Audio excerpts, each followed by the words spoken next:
Selamat pagi sahabat pembelajar. Kita berjumpa kembali di seminar online yang diselenggarakan oleh Indonesia Belajar. Indonesia Belajar adalah sebuah media untuk belajar yang berisi motivasi, inspirasi, dan pengetahuan tentunya dari para narasumber terbaik di Indonesia.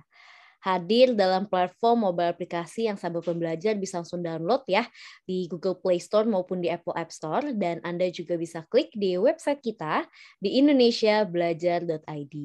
Ataupun bagi Anda yang memiliki Instagram, Anda boleh juga untuk melakukan follow pada Instagram kami di indonesia_belajar.id. Dan jangan lupa juga untuk melakukan follow pada Instagramnya Pak Halim @halimciang. Dan bagi Anda yang memiliki Facebook, Anda juga boleh untuk melakukan like pada Facebook fanpage kami di indonesiabelajar.id. Dan sahabat pembelajar, kami telah membuat juga sebuah grup WA khususnya untuk sahabat pembelajar untuk Pak Halim. Anda boleh sekali untuk memberikan nomor WA sahabat pembelajar di kolom chat. Nanti kita akan langsung masukkan ke dalam grup, karena nanti di grup akan ada beberapa informasi dan juga materi hari ini juga akan di-share di grup tersebut. Jadi jangan sampai tidak masuk ke dalam grup tersebut. Perkenalkan sahabat pembelajar, nama saya Jessica yang akan membantu seminar online kita hari ini. Dan seperti biasa ya, setiap hari Senin pagi kita mengawali hari kita dan juga minggu kita dengan menghadirkan seseorang yang luar biasa. Beliau merupakan Bapak Halim Siang, co-founder of Re Institute Center for Fitness Excellence, promotor hidup sehat yang bermisi mengajak, mengedukasi, dan mencerahkan sebanyak mungkin orang untuk hidup sehat lebih awal dalam upaya mewujudkan kualitas hidup lebih baik dan usia harapan hidup lebih lama. Tentunya beliau sudah hadir di tengah-tengah kita. Kita sapa terlebih dahulu. Selamat pagi Pak Halim, apa kabar? Selamat pagi Bu Jessica, kabar saya syukurlah baik. Selamat pagi juga sahabat pembelajar semua, semoga dalam keadaan yang sehat semua ya. Amin. Amin. Semoga kita semua sehat dan bahagia ya Pak Halim ya. Iya. Oke, sahabat pembelajar dan juga Pak Halim, tema seminar online kita hari ini sangat menarik ya, yaitu solusi fitness untuk low back pain. Jadi memang low back pain itu ada berbagai jenis, tetapi akar atau sumber penyebabnya itu umumnya hanya beberapa saja. Nah, kenali low back pain dari sumbernya, kemudian perbaiki dari sana. Alami, mudah, dan murah. Hari ini kita akan bahas bersama-sama dengan Pak Halim. Jadi sahabat pembelajar jangan keluar dulu sampai kita benar-benar selesai. Dan bagi Anda yang ingin bertanya, Anda boleh langsung tulis saja pertanyaannya di dalam kolom chat. Nanti pada saat sesi tanya jawab kita akan bahas satu persatu. Dan apabila Anda ingin langsung berbicara dengan Pak Halim pun boleh. Sahabat pembelajar boleh melakukan raise hand. Nanti saya akan persilahkan untuk berbicara langsung dengan Pak Halim. Tanpa berlama-lama lagi, Pak Halim dan juga sahabat pembelajar, kita langsung mulai saja. Bagaimana nih Pak Halim penjelasan mengenai solusi fitness untuk low back pain? Silakan Pak Halim. Baik, terima kasih Bu Jessica. Seperti biasa ya, saya akan share screen. Nah, semoga sudah terlihat. Sudah Pak. Ya, baik. Oke, thank you. Iya, saya langsung mulai aja. Sebenarnya low back pain ini statistiknya cukup banyak ya, di terutama kalangan dewasa. Dan banyak yang bingung harus kemana atau ngapain gitu. Akhirnya melakukan misalnya ya mungkin ke ini ya, ke beberapa yang dianggap pakar sehingga melakukan terapi maupun treatment. Kalau dari saya, biasa treatmentnya juga bagus ya, karena memang pasti melibatkan aktivitas fisik yang sebenarnya menandakan bahwa look, nggak ada cara lain kecuali beraktivitas fisik gitu, dan sudah menangani misalnya dari akar. Berarti akarnya apa nih? Kita lihat satu persatu coba. Malah muncul ini. Oke. Ini hanya dari gabungan pola pikir saya aja, dari setelah misalnya beberapa tahun mencoba mengumpulkan data atau sambil menerima konsultasi, sambil mencatat atau mengumpulkan data, bahwa banyak yang memiliki masalah low back pain gara-gara 3 hal ini. Ada disuse, ada misuse, ada abuse. Artinya apa? Disuse itu adalah praktis nyaris tidak digunakan. Dan yang misuse adalah salah pakai. Salah pakai dalam hal ini misalnya apa ya? Menggendong anak atau anak sedang duduk, bayi balita sedang duduk di lantai dan orang dewasa dalam posisi berdiri ingin menggendong. Dan ini sering terjadi.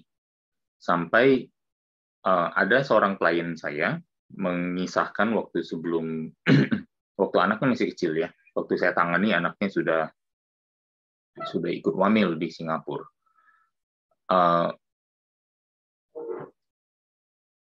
Beliau mengalami sakit yang luar biasa hanya dari ingin menggendong anaknya. Dari hal yang persis saya ceritakan tadi. Dari posisi berdiri, dia pikir oke untuk menggendong anaknya yang sedang duduk di lantai. Sakit pinggang sampai operasi di waktu itu mungkin awal 2000-an atau mungkin akhir 90-an. Dan mengalami dan harus dioperasi sampai ratusan juta di luar negeri. Itu yang namanya mungkin misuse. Ada lagi yang namanya abuse. Abuse itu adalah yang dilakukan berkali-kali, tapi dalam kondisi misuse. Udah tahu misuse, tapi di abuse terus, gitu ya. Misalnya, bahkan kegiatan olahraga yang balistik, yang sifatnya sangat dynamic dan high impact, terutama high impact terhadap spine, ya, baik itu statis seperti spine compression, atau bahkan yang sifatnya dynamic yang ada compression dan mendadak ada rilisnya. Jadi semua ini sebenarnya hasilnya di sana-sana aja terus. Ya dampaknya jadi ke misalnya degeneratif pada disc, ya, pada ini lempangan bantalannya. Bantalannya kalau sahabat pembelajar perhatikan yang berwarna biru, ya, atau karena bantalannya sudah degeneratif, entah itu retak, entah itu bulging ya, isinya keluar jadi menggelembung hernia, ya, isi bantalannya ibarat ada permen empuk, ditekan terlalu kuat, isi atau bahkan misalnya roti isi coklat atau isi jam gitu ya, pas dipencet terlalu kuat, jamnya keluar. Nah, inilah yang terjadi dengan bulging disc. Gitu. Kemudian ada lagi degeneratif ya, baik itu di tulangnya maupun di bantalannya sehingga menjadi getas, tidak lagi lembut ya, sehingga akhirnya membatasi ruang gerak. Dan semuanya itu mempengaruhi nanti ke syaraf karena tulang punggung adalah rumah bagi syaraf. Ya, ada pilar rumahnya di otak. Ya. Otak mengirimkan segala jenis sinyal perintah agar saya bisa berbicara, agar saya bisa menggerakkan mouse, agar saya bisa berolahraga, agar lambung saya bisa memproses makanan, agar paru-paru saya bisa mengembang waktu ada oksigen masuk, semuanya dari otak mengirim perintah. Perintahnya itu si kabel-kabel perintahnya adalah si jaringan saraf. Bisa dibayangkan kalau spine kita nggak sehat, antara satu dan lain hal di sini, ya, yang akhirnya mempengaruhi segala macam kegiatan kita dan kualitas hidup. Dan secara spesifik, terutama di bagian bawah, L4, L5 adalah bagian yang paling sering mendapatkan komplain atau yang dilaporkan memiliki degeneratif yang lebih cepat atau lebih awal dibandingkan yang lain. Dan lihat L4, L5 itu ada di mana? Ya. Di trouble walking, ya kan, berarti masalahnya ada di kelenjar. Ternyata itu adalah rumah di syaraf yang bagian kelenjar prostat. Ya. Dan juga kalau nggak salah di sciatic nerve. Ya, sciatic nerve yaitu yang nanti saya jelaskan. Jadi berbagai masalah, terutama di nantinya adalah keterbatasan gerak. Gara-gara terbatas gerak, jadi mager, pembakaran tidak banyak, makan dari mulutnya masuk terus. Dari situ muncul juga bisa obesitas. Ya, jadi multifaktorial, tapi sebenarnya akarnya biasanya ya ini, disuse, misuse, and abuse. Ya, to a certain degree ada sekelompok kecil yang memang memiliki masalah di genetik. Misalnya kalau tidak salah yang namanya spondylitis, ya. Bahkan ada yang lebih jelas lagi adalah ankylosing spondylitis, di mana terjadinya, saya mohon maaf kalau salah ngomong ya, di mana ruas tulang belakangnya mengalami pengapuran dan membentuk tulang baru.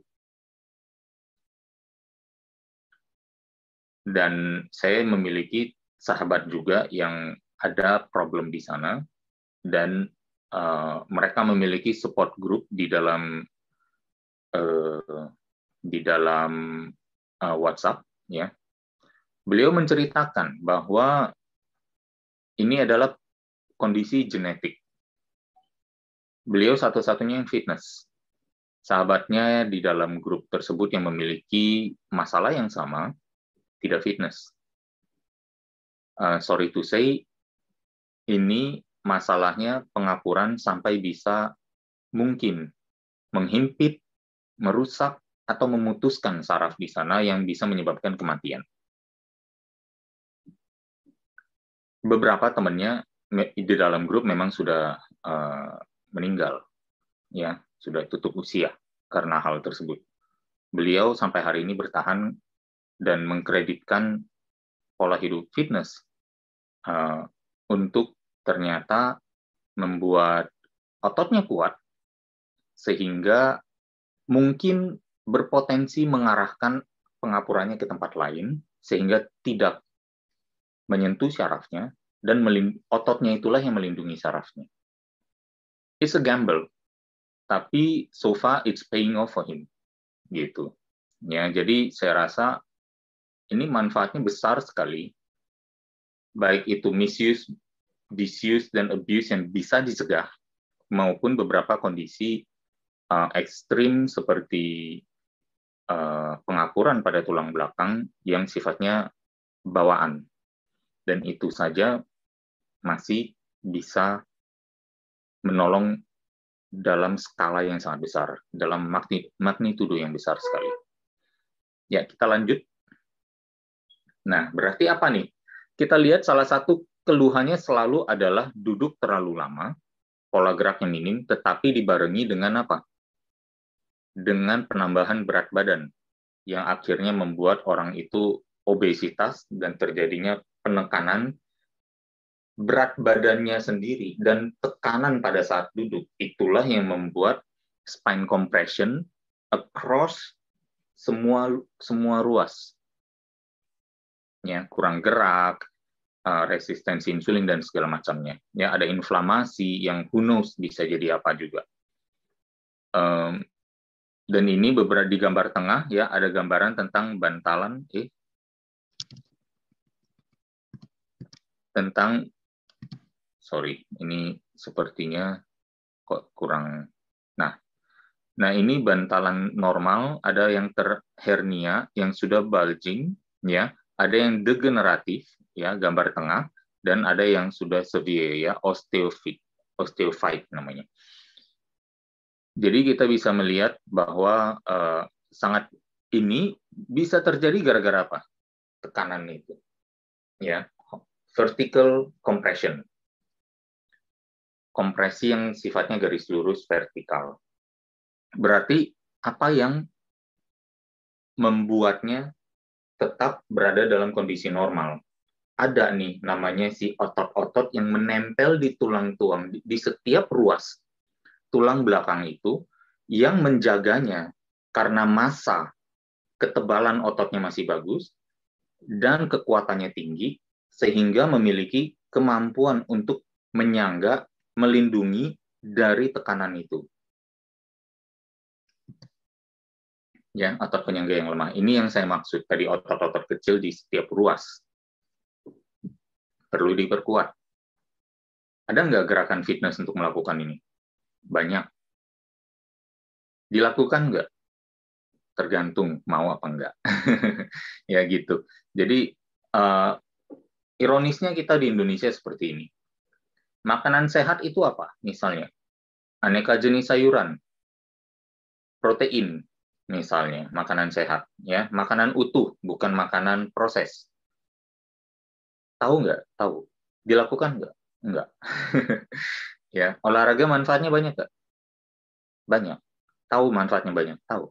Dilakukan nggak? Enggak juga, gitu.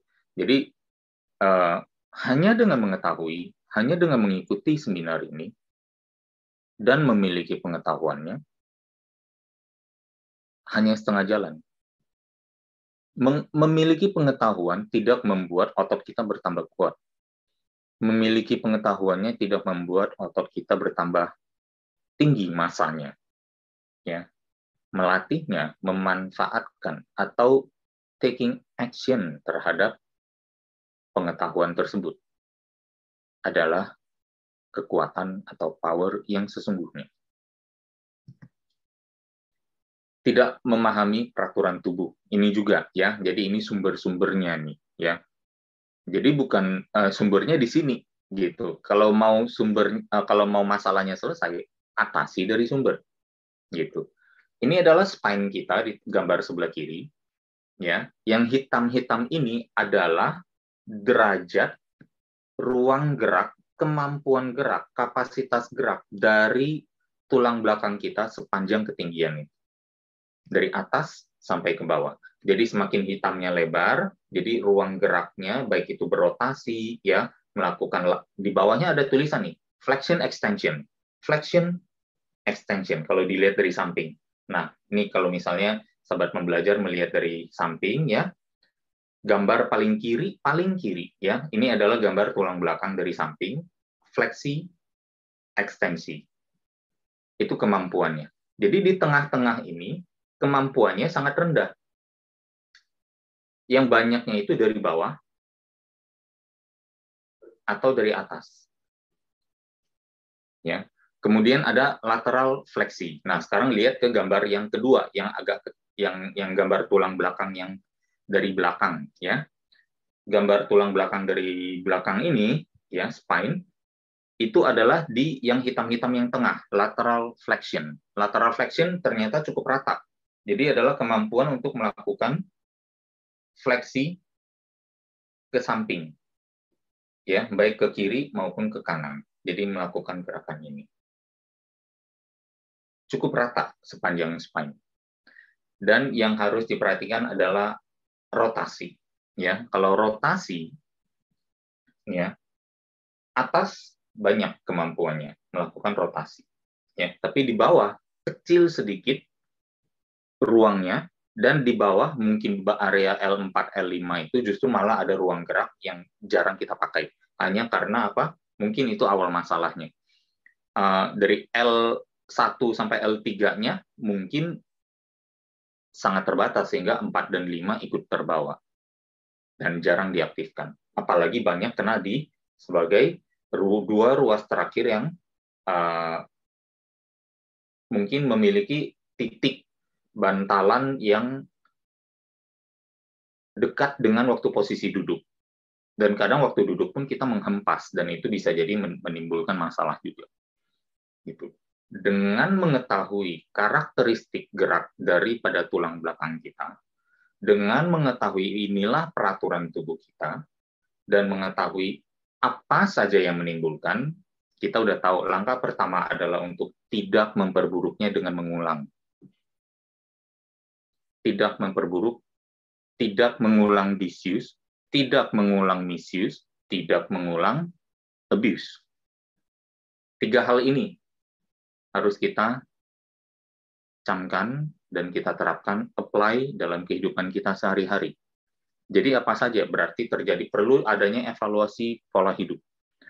How have I sat this whole time? Bagaimana saya telah duduk selama ini? Perilaku duduk saya. Berapa jam? Dan berapa jam dalam postur apa? Misalnya.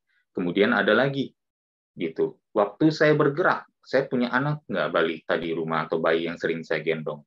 Sering nggak saya gendongnya menyamping satu sisi aja, atau saya lupa untuk berganti sisi misalnya, ya? Atau saya harus memiliki tugas misalnya mengganti galon di rumah, mengangkat galon dari lantai sampai ke ketinggiannya seperti apa. Ya bersyukur sekarang misalnya ada dispenser yang galonnya bisa di bawah. Tapi bagi sebagian orang yang memang galonnya masih harus diangkat, bagaimana saya memperbaikinya? Apa ada kemungkinan di sana saya melakukan kesalahan? Kalau ada, atau misalnya memang itu adalah salah satu faktor risiko, tapi saya bisa memperkuat punggung saya sehingga itu bisa tercegahkan, apa yang harus saya lakukan? Kan gitu ya pertanyaannya. Itu yang namanya thought process. Proses berpikir, logika, analisa. Bagi yang tidak beranalisa, langsung nanya obatnya apa untuk mengurangi rasa sakit ini. Well, I'm telling you, obat itu tidak memperbaiki pola gerak kita. Obat itu tidak membuat kita pintar untuk menyadari salahnya di sini jangan diulangi lagi. Obat itu tidak membuat kita ototnya bertambah kuat. It's easy to find the instant solution, untuk mencari solusi instan untuk bilang, udahlah saya mau pakai obatnya aja. Tolong suntikin biar nggak sakit. Dan segala macam. But if you keep repeating it, tapi karena kita makan obat kita tidak bertambah pintar, tidak membuat otot kita bertambah kuat, dan tidak membuat kita berhenti mengulangi, dan membuat kita, ya kita masih terus mengulangi kebiasaan itu, what next? Akan ada sakit-sakit ke depannya lagi, dan konsumsi-konsumsi itu lagi. Dan seiring tubuh memiliki kemampuan untuk beradaptasi dengan obat itu, diperlukan dosis yang lebih tinggi lagi, sampai ke titik di mana yang mana fail duluan. Ginjalnya, livernya, atau spine-nya. Is that, saya sekarang jadi memberikan dua alternatif. Mana yang mau kita pilih? Jangan cuma, iya, akal sehat saya memilih ini, tapi tindakan saya memilih ini. Hati-hati. Gitu loh. It is the harmony, dari harmoni, ya, keselarasan dari apa yang kita pilih dan apa yang kita jalankan searah. Gitu. Itulah yang menghasilkan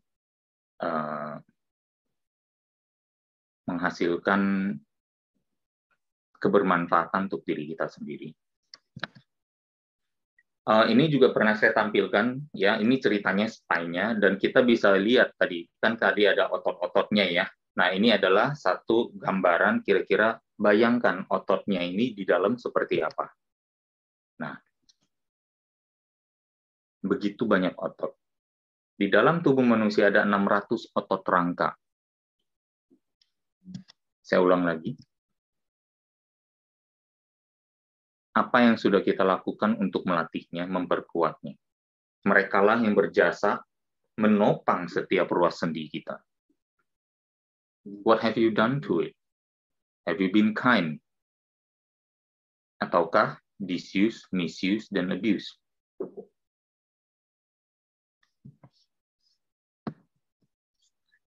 Ya, jadi setelah mengetahuinya, mari kita jangan menganalisa kegelapan terlalu lama, berharap mendapatkan pencerahan.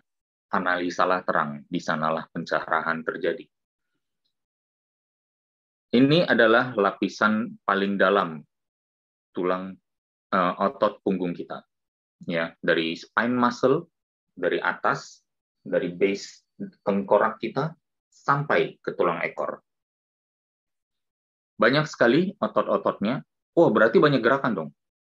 Yes, tapi sebenarnya kita balik lagi kepada kemampuan gerak spine tadi, yang dari fleksi, dari atas, dari bawah, ya, lateral fleksi, dan juga yang tadi rotasi, ya. Jadi 3 gerakan itu yang sebenarnya mengcover semua otot ini, tugasnya. Dan kalau sahabat pembelajar lihat, biasa fungsi otot itu akan sama dengan arah serabutnya. Rata-rata serabut yang ditampilkan di sini adalah vertikal, dari atas ke bawah. Dan gerakannya mostly otot-otot ini adalah di fleksi dan di ekstensi. Ekstensi juga, fleksi, ekstensi, baik di bawah maupun di atas. Ya, jadi fleksi atas, fleksi bawah, ekstensi bawah. Kira-kira seperti itu. Semua otot ini berfungsi di sana. Ya, kita akan mencoba untuk nanti gerakan fitnessnya apa saja untuk melakukan itu. Dan kalau kita misalnya dengan ceritanya kita lihat, ya, cross sectional namanya. Ceritanya kalau kita belah, ya, bagian perut kita, terus kita lihat langsung dari atas, ya, tampilannya adalah seperti ini otot-ototnya, ya, erector spinae group. Nah, ini yang biru adalah yang ini semua, ya, yang biru. Kemudian ada psoas major, ada quadratus lumborum. Nah, ini yang lebih fokus di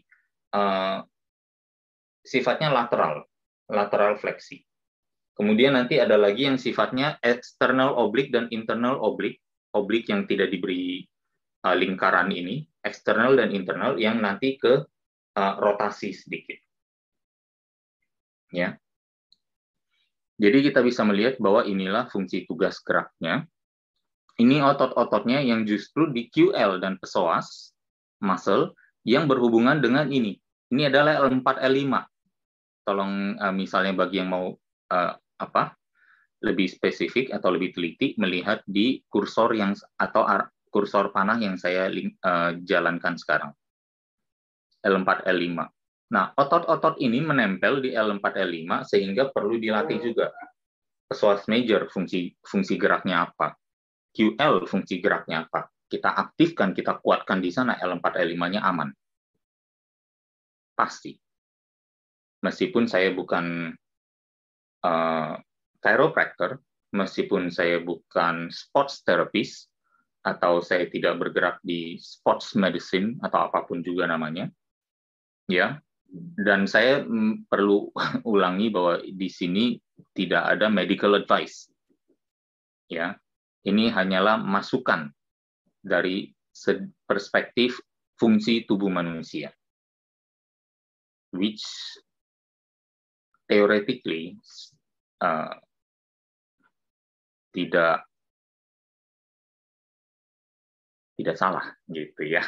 Gitu. Kita lanjut.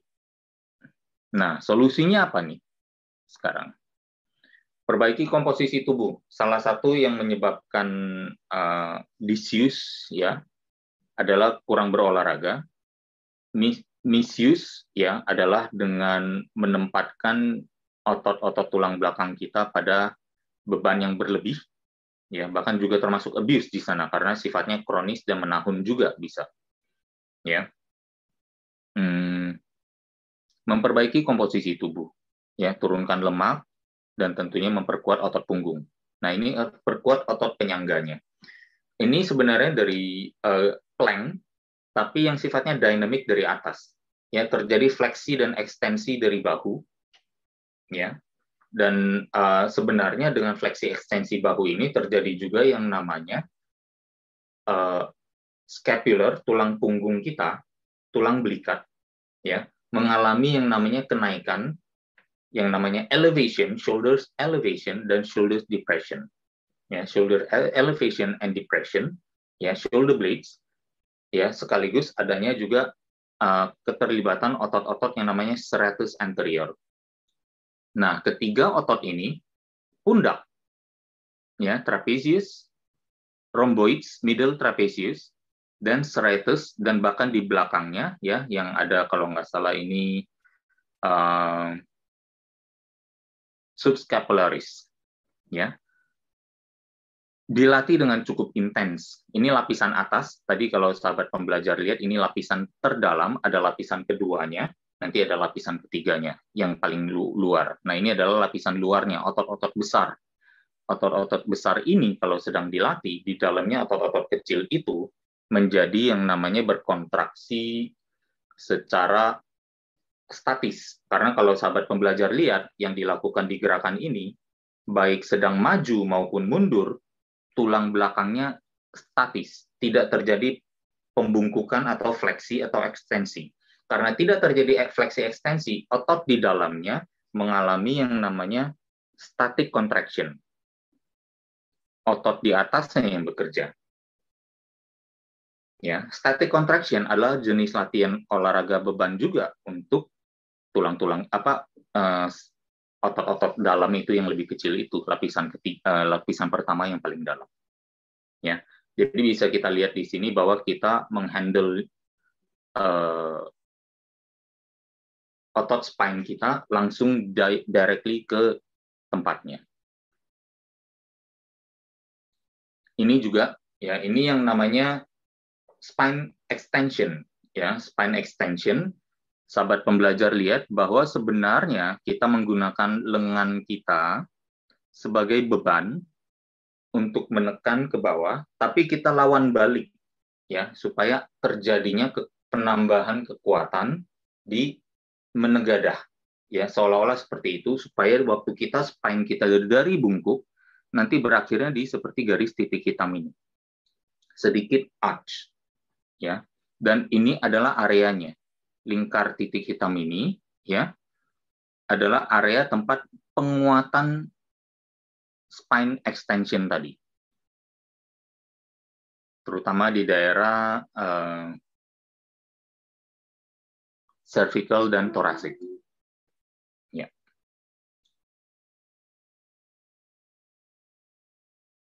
You can do this exercise while sitting, jadi sambil duduk juga bisa ya. Anak-anak yang suka generasi yang kebanyakan main HP, begitu, ini adalah satu latihan yang saya rasa mereka wajib lakukan juga.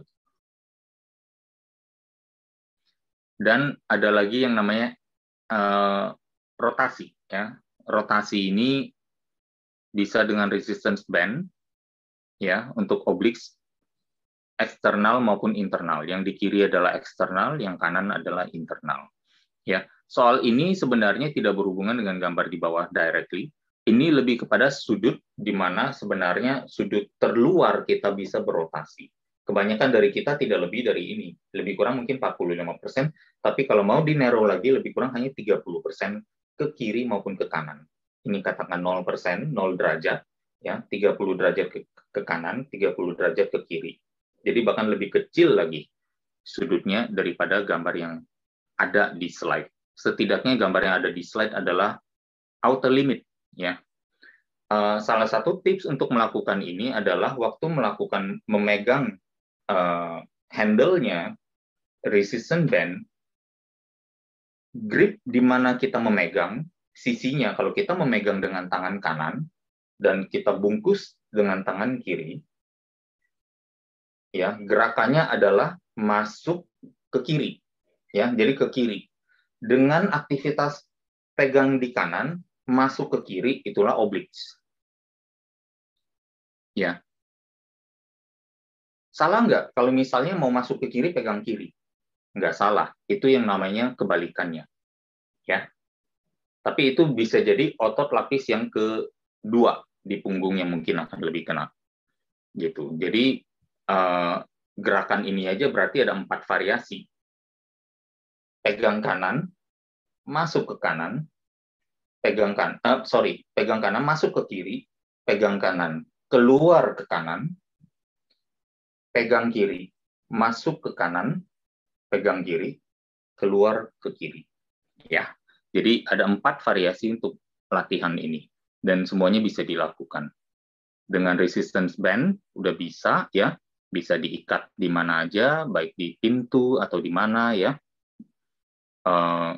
Saya rasa ini salah satu olahraga yang kegiatan yang sangat membantu juga. Kalau tidak punya, mungkin bisa dengan meminta anak untuk memegang sambil dia bisa menonton juga, ya, atau pasangan sambil istirahat berganti giliran. Jadi selalu ada manfaatnya. Dan ini juga glutes, ya. Kenapa glutes atau pinggul menjadi bagian yang perlu dilatih? Saya rasa ini perlu kita lihat ke misalnya apa yang membedakan manusia bisa berdiri tegak, sementara saudara kita yang primates seperti simpanse, seperti orang utan, ya, mereka banyak menunduk, ya, tidak banyak yang bisa berdiri tegak, atau kalau bisa berdiri tegak pun tidak lama. Dan sekalinya bisa berdiri tegak ternyata gorila, dan bisa dilihat gorila pinggulnya segede apa, gitu. Jadi jadi it's normal untuk memikirkan bahwa glutes, ya, sebagai atau otot pinggul sebagai otot yang berjasa membuat manusia bisa berdiri tegak. Dan kemampuan berdiri tegak kita juga sangat dipengaruhi oleh kekuatan dari glutes itu. Ya, melakukan gerakan aktivitas seperti ini juga sudah bagus, ya, baik dengan beban ataupun tanpa beban. Untuk pemula tentunya tanpa beban dulu. Kalau sudah lebih kuat mau menggunakan beban bisa, ya. Makanya saya beri segi 4 merah hitam di sana sebagai salah satu visualisasi kalau mau menambah beban. Tempat di menambah bebannya di mana, ya. Next. Ya, yang ini yang tadi, ya, otot psoas dan quadratus lumborum. QL akan dilatih, ya, quadratus lumborum, otot yang lebih luar. Saya gambarkan di sini. Ini ada apanya? Kursornya lagi. Yang lebih luar ini, quadratus lumborum namanya QL, latihnya ini, ke kanan dan ke kiri. Ya, kita bisa melatih khusus ke kanan dulu, kemudian udah selesai baru ke kiri, ya. Itu melatih QL. Atau bahkan kita bisa menaruh lencang samping, menaruh dumbbell di sini, ya. Kemudian kita tarik. Selalu berlawanan, ya, berlawanan. Karena kita mau mengkontraksi otot yang di kanan, kita lencang kiri. Beri beban di sana, kita tarik. Atau kita lencang kanan, kita ke kiri, ya. Kalau yang duduk sambil mengangkat kaki, ini adalah yang justru gerakan paling basic, namanya hip flexion, yang merupakan tugas dari si psoas ini, ya. Lakukan dalam posisi tegak dan naikkan kaki, ya, naikkan lutut. Nah, bagi yang sudah lebih mahir akhirnya bisa rebahan dan melakukan yang namanya leg raises, ya. Jadi ada tahapan-tahapannya, dan ini adalah tahapan paling awal untuk kita siapapun, ya, bahkan untuk misalnya orang tua kita di rumah. Dan ini apabila punya kemampuan, ya, atau misalnya akses ke gym, ini adalah aktivitas untuk otot-otot yang lebih besar ini di sini. Nah, ini yang lapisan atas tadi, lapisan ketiga. Ini lapisan kedua yang tadi saya bilang, yang berperan mungkin juga di rotasi, ya, di rotasi kita yang keluar tadi, ya. Kan tadi ada rotasi ke dalam obliques, rotasi keluar otot-otot lapisan yang ini. Ya, kemudian otot luar dilatihnya dengan ini. Ada rowing dengan kabel, kalau tidak punya bisa dengan dumbbell di rumah, ya. Bisa juga dengan melakukan lat pull. Resistance band memungkinkan kita melakukan ini juga. Jadi kalau punya resistance band dan dumbbell, kita pretty much sudah bisa melakukan aktivitas latihan. Kecuali mungkin ini juga. Ini kita perlu lantai yang agak licin, ya. Saya pernah melihat ada yang ceritanya main treadmillan dengan membuat basah lantai ubin di rumah dengan misalnya sabun cuci piring. It works, kenapa enggak gitu, ya. Atau kalau memang mau punya budget, ya beli disc-nya yang untuk memungkinkan kita sliding. Atau kalau tidak, ya mungkin dengan handuk di jinjitan, dan biarkan gesekan jinjitan kaki dengan lantai itu yang memberikan beban untuk otot-otot yang sedang bekerja ini. Atau bahkan minyakin, ya, ada satu area yang bisa diminyakin kemudian nanti dilap, gitu, ya. Jadi minyak gorengnya daripada bukan saja tidak bermanfaat, ya, daripada merugikan kesehatan dengan dikonsumsi, lebih baik tuh disuruh kerja, lebih bermanfaat, ya, dituang ke lantai, bikin lantai licin, terus kita bisa latihan punggung. Next. Nah, ini juga sciatic pain ya, salah satu keluhan yang paling banyak dialami oleh orang dewasa, yaitu rasa linu yang menyebar dari pinggul sampai ke tumit. Ya, itu pernah menyerang saya juga karena gerakan yang salah. Saya pernah melakukan abuse terhadap otot-otot saya, terutama di L4, L5. Ya, dua hal. Yang satu adalah terjadinya ini, herniated disc, ya. Ini yang seperti tadi saya bilang, bantalannya yang biru ini, bantalannya mengalami penekanan vertikal yang terlalu kuat atau lonjakan gerak yang terlalu drastis, menimbulkan isinya memburai keluar sedikit. Hati-hati kalau sampai bulging. Dan buraian keluar ini, hernia ini, menekan saraf sehingga membuat saraf itu tidak memiliki aliran informasi maupun mungkin saluran sirkulasi yang baik. Compressed nerve, compressed spine membuat nerve ini juga ikut kena kompres, ya. Bagiannya biasanya selalu di L4, L5 atau L3. Ini di area-area tersebut. Faktor kedua adalah terjadinya pembengkakan pada otot piriform di pinggul. Nah, kalau yang misalnya di area ini, ya kembali lagi, yang di kiri ini ya masalah di L4, L5 selalu berhubungan dengan abuse, misuse tadi ya, dan disuse, obesitas, kelamaan duduk, terlalu kaku, ototnya melemah, ya terutama di piriform dan di psoas dan QL-nya, quadratus lumborumnya melemah, ya. Semua hal ini mengkontribusikan pada yang namanya terjadinya pinched nerve, terjadinya syaraf kejepit di sini. Nah, sementara syaraf kejepit kedua ada di pembengkakan di piriform. Pembengkakan di piriform ini karena membengkak juga bisa menekan saraf di sciatic nerve. Ya, ternyata sciatic nerve ini turun sampai ke kaki, dan ternyata ada dua tempat untuk di mana dia terhimpit. Yang pertama adalah di bagian ruas L dari tulang belakang, dan yang kedua adalah di piriform, otot piriform.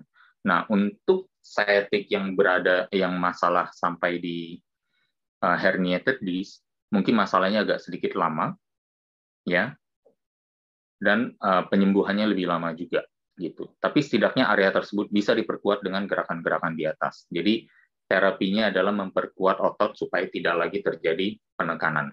Dan yang kedua adalah sciatic nerve yang secara piriform ini ada sedikit alleviate-nya, yaitu di sini. Ya, lakukan gerakan seperti bersila di satu sisi, ya, punggung lurus, dan lakukan pencondongan tubuh sambil lutut yang bersila itu diangkat sedikit. Ya, jadi melakukan seolah-olah tertutup, tapi jangan membungkuk ya. Punggung lurus, condongkan, sambil lututnya diangkat sedikit. Nggak banyak, mungkin hanya 1 inci. Satu hal juga adalah bersilanya lebar, bukan bersila sempit, seperti duduk anggun gitu, enggak. Ya, bersila lebar aja, lututnya berarti ada di titik terluar, ya bahkan di atas paha yang tempat bertumpunya kaki yang bersila itu ada mata kaki misalnya, ya, atau ankle. Jadi di saat itu kita bisa yakin kalau sudah posisinya lebih lebar, lututnya tinggal diangkat sedikit sambil condongkan badan.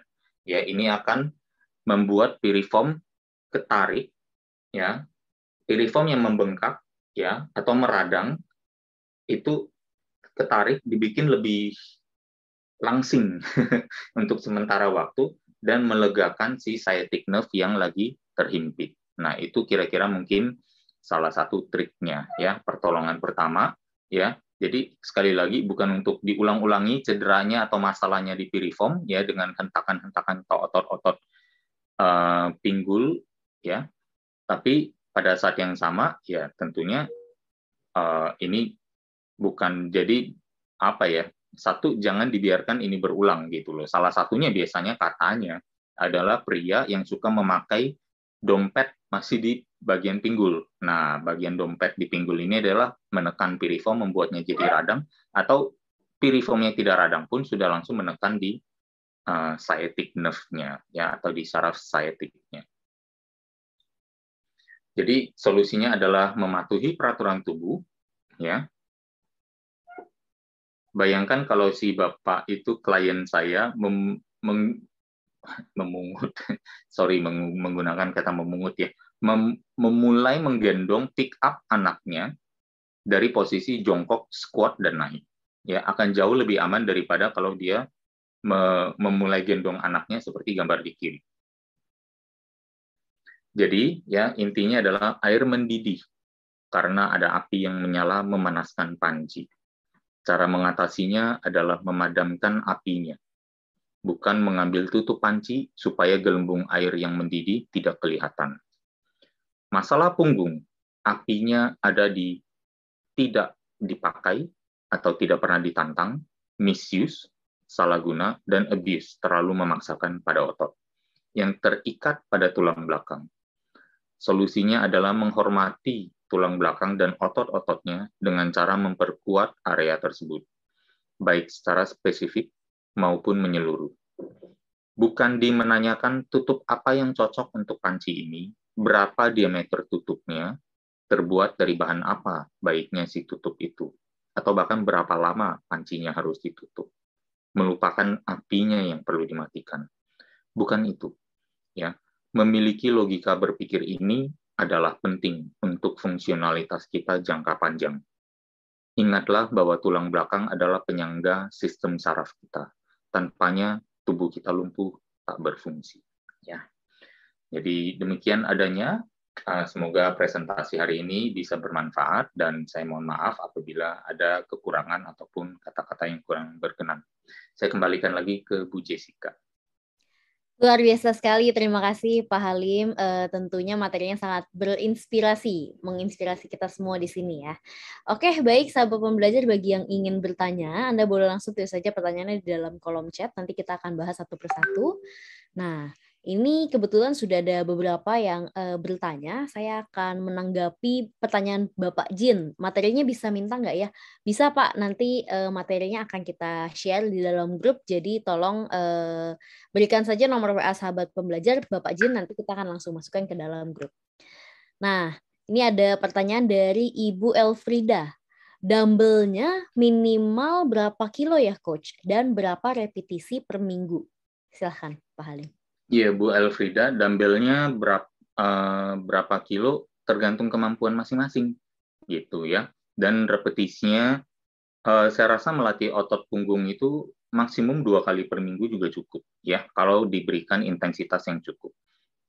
Kembali lagi, ini semua sangat tergantung kepada kemampuan masing-masing orang, ya. Mulailah dari kemampuan masing-masing. Berarti setiap orang perlu mengetahui kemampuan tubuhnya sampai mana, gitu ya. Dan itu hanya bisa dilakukan dengan memulai, gitu. Jadi dumbbell bisa pakai yang paling ringan mungkin pakai botol air.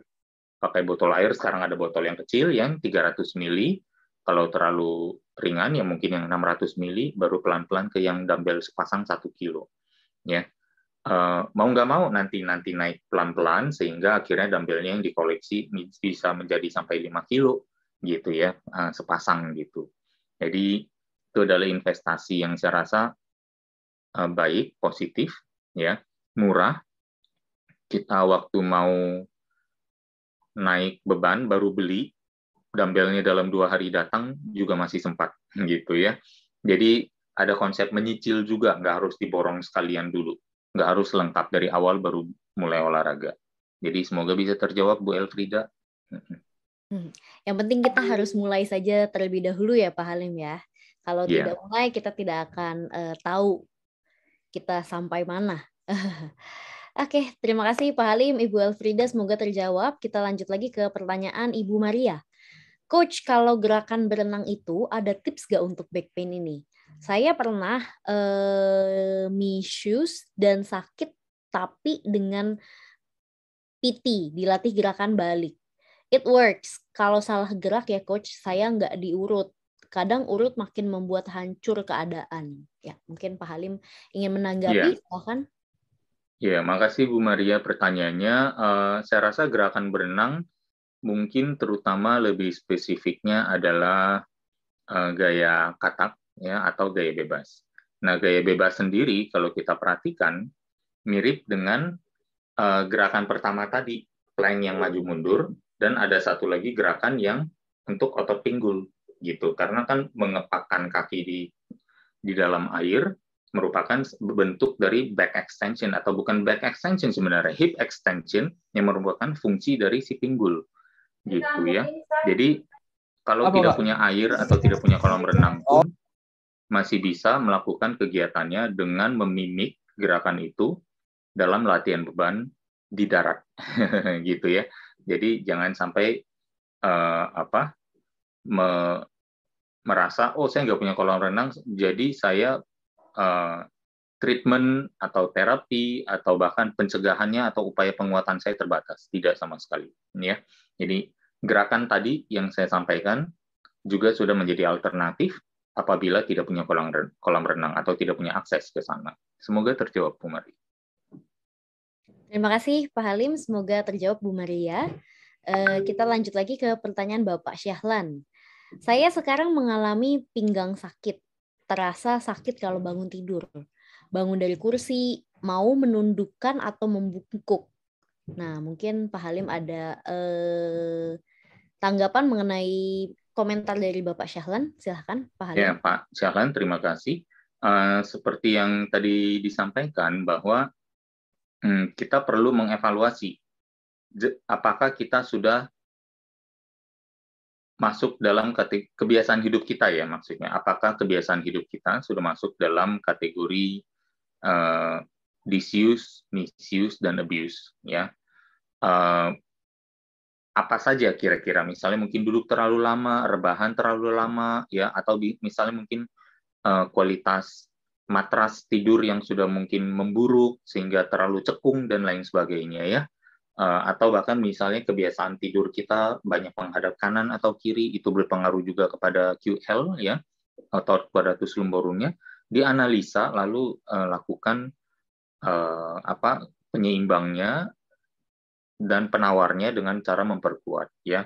Saya rasa itu juga ada beberapa faktor, juga ada satu faktor lain yaitu mungkin poor circulation of blood ya, berarti mungkin ini malah bisa jadi berhubungan dengan pola makan yang masih belum bagus, kualitas darah ya yang masih belum baik ya, atau bahkan kualitas pompa jantung yang kurang baik juga sehingga akhirnya menyebabkan masalah di poor circulation sehingga otot-otot yang ada di bagian tulang punggung itu mungkin kurang mendapatkan pengiriman nutrisi dan oksigen yang cukup ya. Jadi kita bisa melihat dari berbagai segi dan mencoba menghandle-nya, dan biasa area-area tersebut adalah area lifestyle. Kalau kita perbaiki, masalah itu akan menjauh. Semoga seperti itu adanya. Terima kasih Pak Halim, Pak Syahlan, semoga tanggapannya bermanfaat bagi Pak Syahlan ya. Kita lanjut lagi ke pertanyaan Ibu Maria.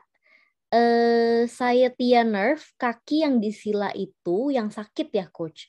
Atau harus gerakan kiri kanan kaki? Iya, umumnya di bagian yang sakit atau ngilu yang mungkin lebih mendapatkan porsi. Kalau mau dilatih keduanya atau di stres keduanya tidak ada salahnya juga, gitu ya. Kadang ada pendapat juga mengatakan if it's not broken, why fix it? Ya boleh juga, gitu. Jadi kalau yang tidak masalah, ya tidak perlu dilakukan. Nah, jadi bisa bebas ya, karena jenis stretching sifatnya mungkin lebih ke sana daripada sebenarnya meningkatkan kemampuan fisik. Gitu.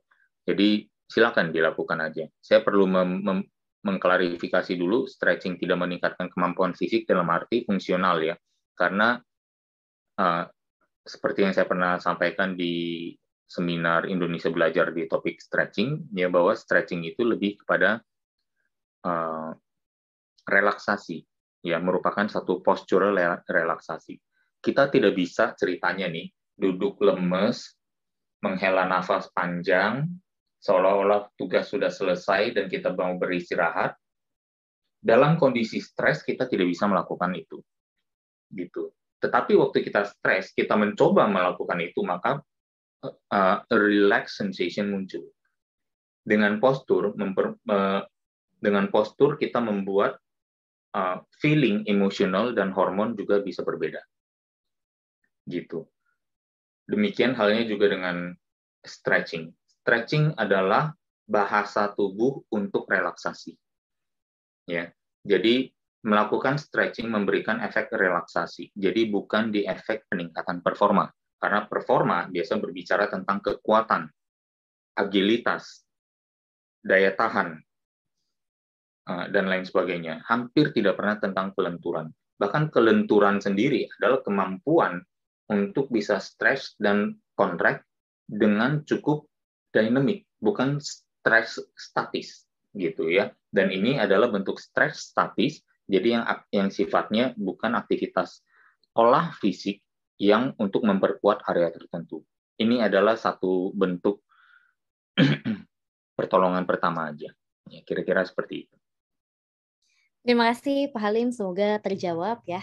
Ini juga sudah ada beberapa komentar, saya akan bacakan ini dari Ibu Tri.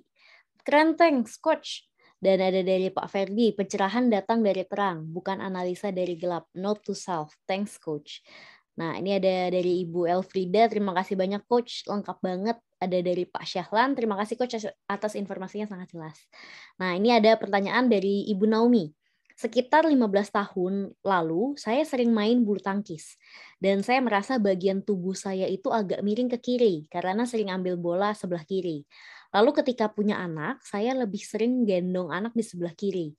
Normal nggak ya Coach dengan gerakan-gerakan yang Coach kasih ajarkan ini? Apakah bisa memperbaiki postur saya agar lebih lurus? Ya, terima kasih Bu Naomi, silakan Pak Halim. Ya, Bu Naomi, terima kasih. Saya rasa dan saya yakin bisa ya untuk memperbaiki postur. Ini yang mungkin nanti kalau dilakukan X-ray ya mungkin akan kelihatan tulangnya seperti apa. Tapi X-ray juga bukan salah satu kegiatan yang saya rekomendasikan karena sifat radiasinya yang cukup kuat ya.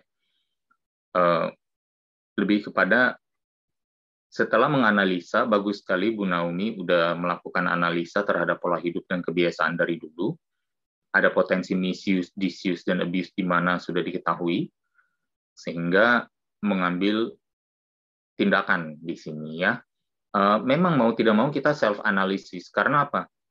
Tubuh kita memiliki kemampuan sembuh. Sembuh bukan dari obat, dari kemampuan tubuh kita sendiri, kemampuan alami dari penciptaan manusia. Dan untuk mengaktifkannya itu ya kita mau tidak mau menjadi healer bagi diri kita sendiri. Self analysis is perfectly fine. Ya, jangan sampai dibilang karena ada sekelompok orang mengatakan itu tabu karena ini adalah areanya para expert. Well, the only expert is you harusnya. Yang bertanggung jawab pada well-being dan kesehatan adalah diri sendiri. Gitu. Karena waktu kita sakit pun, waktu kita menjalankan apa yang para expert itu sampaikan, kalau kenapa-napa juga mereka nggak tanggung jawab. Gitu. Buktinya waktu dioperasi pun disuruh tanda tangan waiver dulu kan. Kalau kenapa-napa nanti bukan tanggung jawab kami karena itu kehendak yang di atas. Gitu. Jadi buat saya be your own healer, be your own physician. Gitu. Ketahui apa, analisa saja karena you know your lifestyle better. Ya. Kita mengetahui gaya hidup kita jauh lebih banyak, jauh lebih bagus daripada yang bisa kita jelaskan waktu kita datang konsultasi. Iya atau iya, gitu ya. Jadi dengan informasi itu, kita harusnya bisa mengambil keputusan yang lebih bagus daripada expert yang taunya terbatas tentang pola hidup kita. Semoga terjawab, Bu Naomi. Terima kasih Pak Halim, Ibu Naomi, semoga terjawab. Kita lanjut lagi ke pertanyaan Ibu Zulfa. Selamat siang Coach, saya izin bertanya, olahraga apa yang cocok untuk mengatasi sakit leher? Ini sulit untuk menoleh ke kanan dan ke kiri. Terima kasih. Hampir sama ya dengan Bu Naomi. Coba lakukan analisa mengapa sulit menoleh. Lihat di mana ada potensi disuse, misuse, atau abuse. Tinggal perbaiki di sana. Bisa dari masalah di bantal. Ya, saya selama bertahun-tahun juga bingung memiliki masalah yang sama, ya. Tapi saya tidak mau tergantung pada salah satu jenis treatment. Saya mencari solusinya sendiri, dan ternyata solusinya adalah saya tidur tanpa menggunakan bantal. Setiap orang kan berbeda-beda ya, gitu. Jadi bisa melakukan self evaluation dan self analysis, dan lakukan yang diperlukan. Dan akhir-akhir ini saya juga sudah lebih, sebenarnya bukan akhir-akhir ini ya, kebetulan saya memiliki kesempatan untuk berolahraga dengan beban yang lebih tinggi lagi, karena selama ini saya berlatih hanya dengan dumbbell di rumah yang bebannya terbatas. Jadi dengan melakukan latihan shrugs ya, dengan beban yang lebih berat dan intensitas yang jauh lebih tinggi, ternyata masalah di leher saya juga, terutama di base of the skull itu, di dasar dari tulang tengkorak, ada otot-otot di sana yang ternyata jadi menguat juga, gitu ya. Jadi saya cuma bisa menyampaikan itu dari personal point of view dan opinion, dan semoga mungkin Bu Zulfa juga bisa mencoba melakukan analisis yang sama. Terima kasih Pak Halim, Ibu Zulfa. Semoga terjawab. Apabila ada pertanyaan lanjutan, boleh langsung tulis saja. Nah, ini ada pertanyaan dari Bu Maria. Coach, yang suka viral di TikTok itu, yang dikretek-kretek badan itu bahaya nggak sih, Coach? Buat back pain? Saya kurang tahu, saya juga penasaran sih. Tapi intinya saya juga biasanya melakukan ini ke diri saya sendiri, dan tentunya tidak dalam extent atau misalnya spektrum yang seluas yang dilakukan di video-video itu. Untuk back pain, saya kurang tahu, tapi memang itu memberikan satu postural effect bahwa, atau saya dengan memperbaiki postur saya, melakukan bunyi-bunyian pada tulang tersebut dan membuat beberapa bagian tubuh saya menjadi lebih lega. Dan itu saya akui ada, gitu ya. Bahkan lecturer di Resistance Training Specialist, Dr. Max Levin, ilmu kedokteran spesialisasinya adalah di chiropractic, dan beliau juga menyatakan itu sah saja. Ya, jadi saya rasa expert opinion beliau bisa saya terima, ya, dan itu jadikan itu sebagai salah satu upaya akhir di terapi atau sekali-sekali ya. Tapi kembali lagi, alangkah baiknya kalau kita sebenarnya bisa menjaga kesehatan tulang punggung kita sebaik mungkin melalui menjaga otot-otot kita tetap kuat di sana, sehingga kebutuhan akan hal-hal seperti ini mungkin berkurang. Ya, lebih sifatnya kepada mungkin ada sudden incident yang sifatnya mendadak, akut, yang membuat kita harus abuse area tersebut dan akhirnya tegang dan mungkin perlu rilis di sana. Who knows, mungkin bisa. Semoga terjawab. Terima kasih Pak Halim, Bu Maria, semoga terjawab. Kita lanjut lagi, ini ada sharing mungkin ya dari Pak Ferdi. Saya punya pengalaman unik. HNP parah saya dari weight training abuse itu sembuh hanya karena menemukan sensei yang tepat melepaskan urat nyangkut di tulang ekor saya. Proses yang sakit sakit sekali waktu dilepaskan, tapi saya langsung balik normal di saat itu. Padahal hasil MRI itu jelas bantalan di level 4 dan level 5 itu keluar dan menekan syaraf. Mungkin dari Pak Halim ada tanggapan mengenai hal ini, Pak Halim? Ya, selamat Pak Ferdi ya. Ada treatment yang akhirnya bisa membantu. Saya rasa apa yang dilakukan Sensei itu mungkin tidak jauh berbeda dengan apa yang ditanyakan oleh Bu Maria tadi ya. Kalaupun ada perbedaan, mungkin menggunakan acupuncture dan lain sebagainya. Ya, bersyukur memang ada beberapa area untuk treatment di sana, dan treatment seperti itu buat saya justru bukan treatment alternatif, justru itulah yang menjadi core treatment kalau memang ada masalah. Gitu. Kalau memang ada masalah akut yang memang perlu diperbaiki, ya. Tapi pencegahan, ya, penguatan, bahkan sebenarnya mempermudah kita untuk mengalami treatment yang lebih ringan gitu.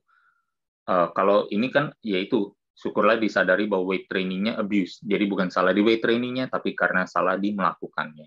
Gitu, melakukan dengan salah maksudnya ya. Jadi semoga menjadi satu pelajaran untuk kita semua juga. Thank you Pak Ferdi sudah men-sharingkan ini sehingga kita jadi ada lebih aware bahwa dampaknya seperti apa sehingga kita perlu untuk mencegahnya dengan teknik gerakan olahraga yang benar. Terima kasih tanggapannya Pak Halim, Pak Ferdi. Semoga terima kasih juga karena telah melakukan sharing ya. Kita lanjut lagi ke pertanyaan Bapak Rudi. Selamat siang Pak Halim, saya izin bertanya. Untuk posisi duduk yang baik untuk mencegah low back pain itu seperti apa ya? Saat duduk di lantai ataupun di kursi. Terima kasih Pak Halim. Terima kasih Pak Rudi. Lebih kepada awareness-nya aja. It starts with awareness bahwa kita duduk itu perlu menjaga curvature dari tulang belakang kita secara aman. Kemudian pada saat yang sama berarti dengan duduk kita tahu bagian-bagian yang sebenarnya sedang mengalami tekanan, yaitu tanpa overweight pun ya kalau kelamaan ya pasti akan tegang atau mengalami mungkin kontraksi involuntary yang sangat lama, yaitu terutama pada QL ya dan pada psoas karena berada pada posisi hip yang kan kita berdiri nih. Nah, pada posisi hip yang kalau kita berdiri misalnya begini, kalau kita duduk kan jempolnya naik nih, ini paha nih.